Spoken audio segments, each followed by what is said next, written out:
perspektif yang lebih luas lagi lah, supaya mengena pada substansinya.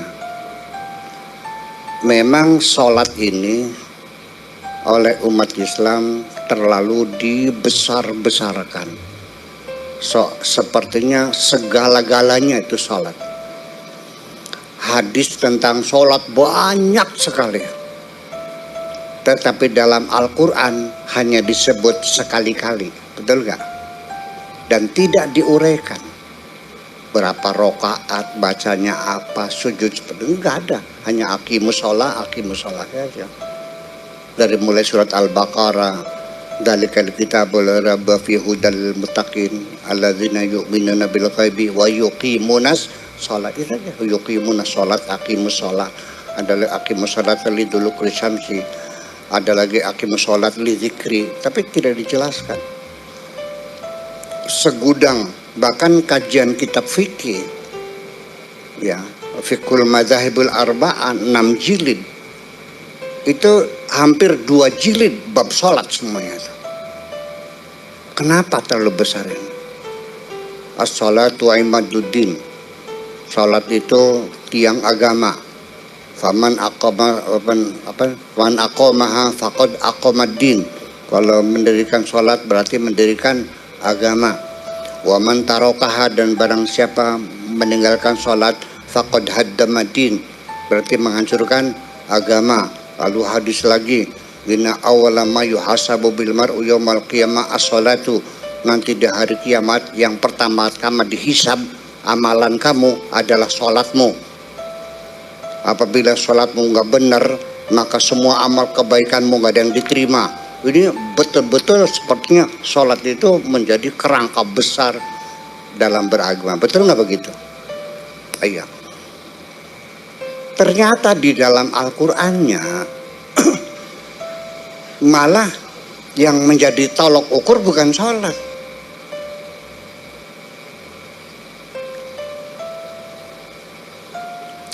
Ara'aital ladzi yukadzibu biddin. Tahukah kamu orang yang berdusta dalam agama?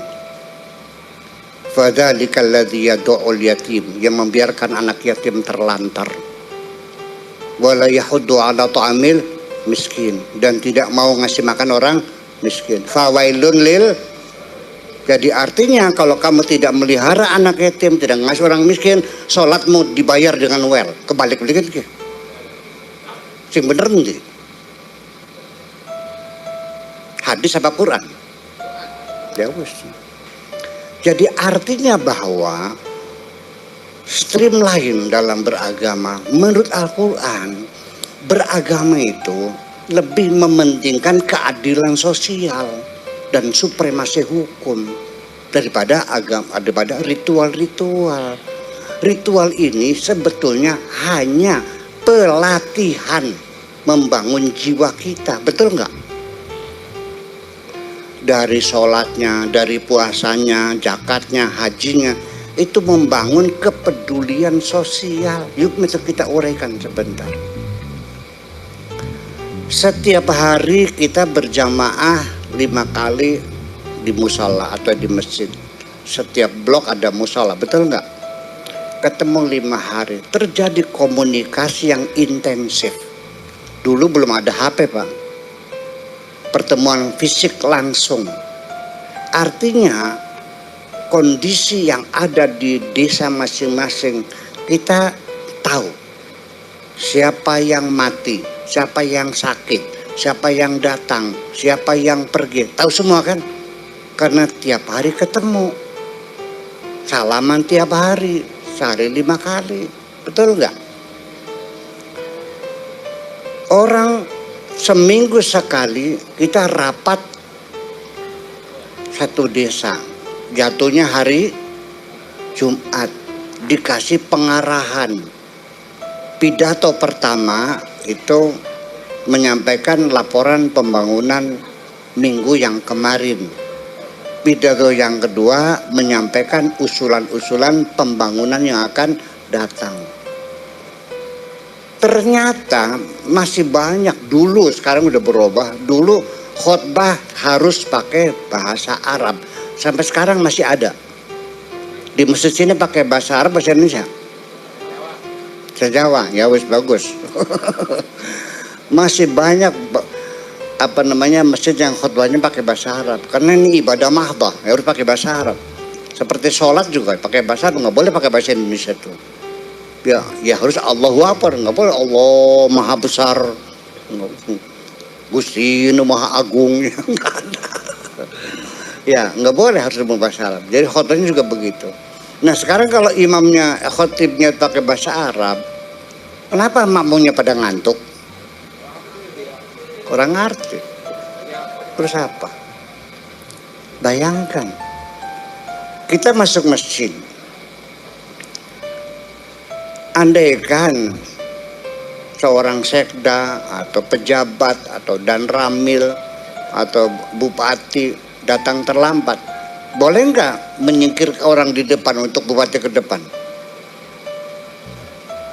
Ada nggak aturannya di masjid orang kaya di depan, miskin di belakang? Ada nggak aturannya pejabat di depan, rakyat di belakang? Nggak ada.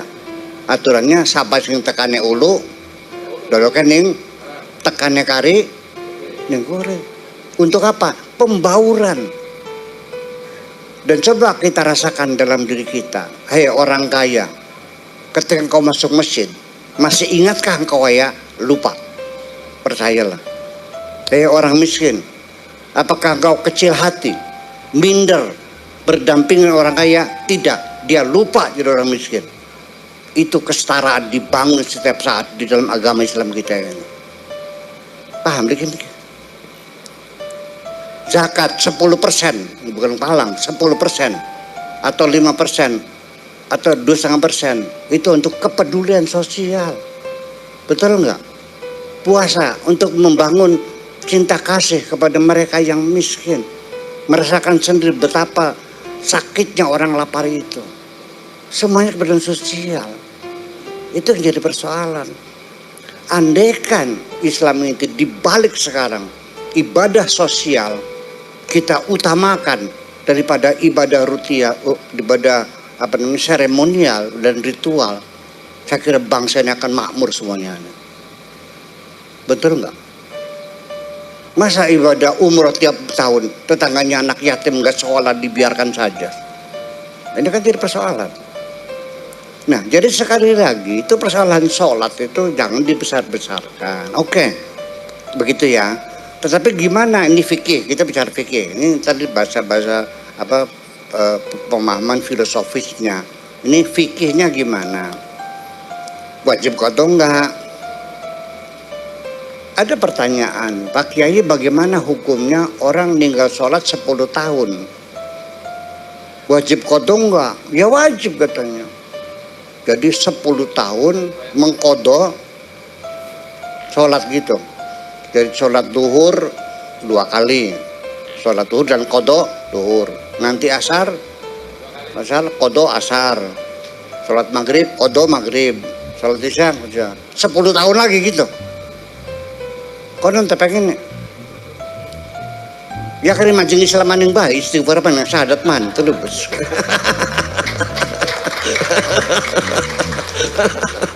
Terus gimana? Mikir tuh nggak cerdas. Kemudian lagi mungkin kurang ilmu ya, mungkin kurang ilmu. Tapi dia teman saya di Babakan, ngajinya pinter padahal mandul pada zaman itu. Tiba-tiba ternyata dia itu tidak sholat hampir 10 tahun. Saya bilang, kenapa kamu tidak sholat? Ya susah Pak Kiai, saya jadi supir bus di kota, trayeknya itu Tanjung Priok Cililitan, lurus ya, langsung lurus jalan itu tuh. Jadi ya nggak mungkin dong, masa sholat, mana mungkin nanti zuhur mandek dulu di masjid, ya sholat nggak mungkin dong, ya nggak mungkin. Jadi ya nggak sholat. Jadi kita cerdas teman sih aku. Begini caranya. Jam berapa kamu ngambil busnya? Jam 1. Sampai jam berapa? Sampai jam 10. Jam 10 itu masuk depot. taruh bus, dia pulang. Ya sudah, sebelum kamu ngambil mobil bus, sholat zuhur dulu, oke? Terus asarnya di jamaah takdim. Ya, awas. Kalau jamaah takdim itu asarnya takdim, berarti sholatnya zuhur dulu. Yang punya waktu kan zuhur, jadi asarnya ditarik ke waktu zuhur, namanya jamaah takdim. Setelah bolak-balik Cililitan sampai Tanjung Priok, pulang ke rumah kamu sholat isya. Lalu maghribnya ditarik ke belakang, namanya jamaah takhir. Tahu nggak nanyanya apa? Sampai kapan saya sholat seperti itu?